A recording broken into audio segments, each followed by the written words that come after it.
वकला का बनाया। ए कैटेगरी के वकील, बी कैटेगरी के वकील, सी कैटेगरी के वकील।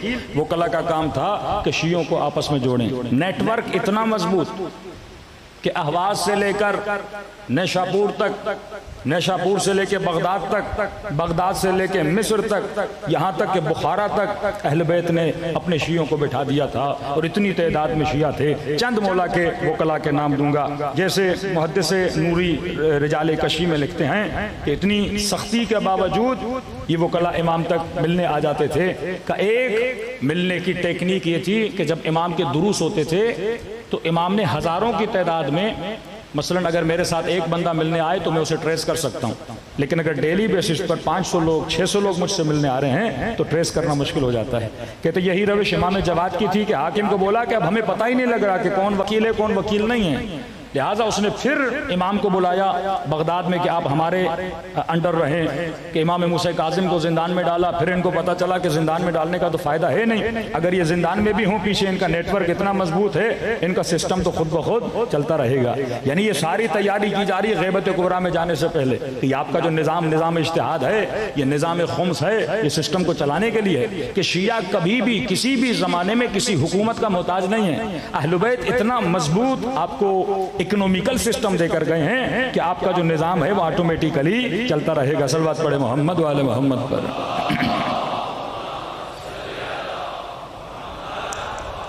अब चंद बी कैटेगरी के इमाम के वकील थे, मसलन अली इब्न जाफर हुमयरी।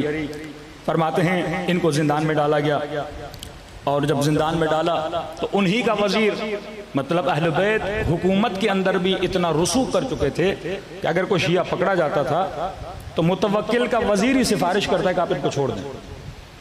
अब ये तारीख में देखा जाएगा कि किस तरह इसको राजी किया कि आप हमारे उसको छुड़ाओ।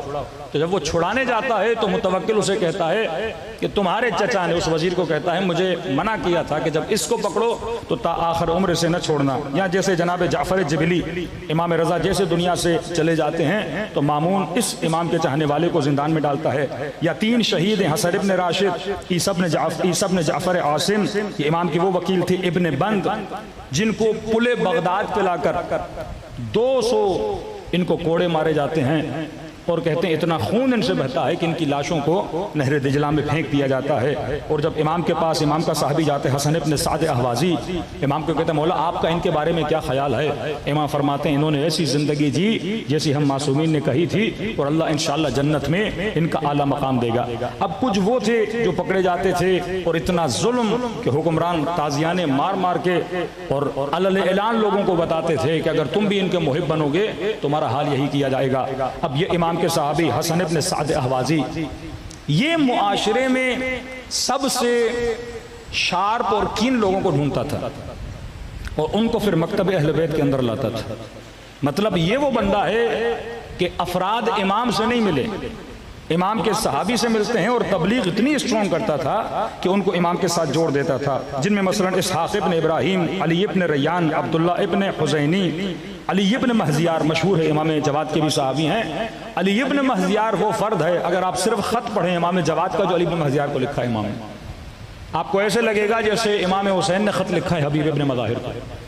यानी इतनी मोहब्बत का इजहार इमाम अली इब्न महजियार से करते हैं जैसे कोई किसी बंदा आशिक हो अपने माशूक को खत लिख रहा हो।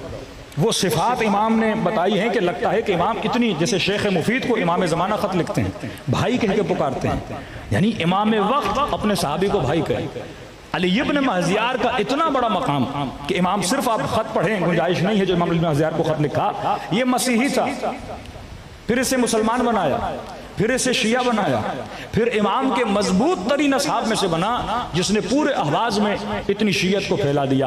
अब वकीलों का काम था कि इमाम के लिए क्या करें, लोगों को तबलीग भी करें, मकतब में भी लाएं। दूसरा बड़ा काम, ये तो वकीलों में आ गया, दूसरा बड़ा काम जो इमाम ने किया वो इमाम ने इकोनॉमिकल सिस्टम को मजबूत किया। किस चीज़ के ज़रिए से? खुम्स के ज़रिए से। आपके यहाँ जितनी भी खुम्स की रिवायात हैं, बाब मसाइल खुम्स हुर्र आमली की किताबें आप पढ़ लें, उसमें छठे इमाम के ज़माने से खुम्स की हमें बारे से रिवायात मिलती हैं। लेकिन छठे इमाम के ज़माने में जो खुम्स है वो खुम्स गनाइम है, मतलब जो माल गनीमत, किसी को बहुत बड़ा इर्स मिल गया, वालिद साहब चले गए और बाप का करोड़ों रुपया इसको मिल गया, कोई चचा थे, औलाद नहीं थी, वो दुनिया से चला गया, पैसा मिल गया, इस पे खुम्स था। किसी ने घर में सोना और चांदी रखा है, सालों से पड़ा हुआ है, इस पे खुम्स था।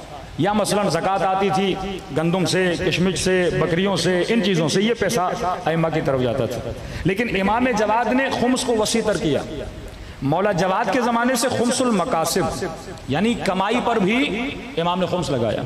यहाँ तक कि अहवाज में इमाम के कुछ चाहने वाले थे, मौला ने ख़त लिखा, बाज़ अपने शियों से इमाम ने खुम्स माफ़ भी किया कि इमाम ने फरमाया इस वक्त जालिम ने तुम्हारे ऊपर बहुत जुल्म किया है, टैक्स ज़्यादा लिया है, लिहाजा हम फला फला चीज़ों पे खुम्स माफ़ करते हैं और इन चीज़ों को हमारी तरफ खुम्स भेजा जाए। इमाम जवाद ने खुम्सुल मकासिब ऐलान किया।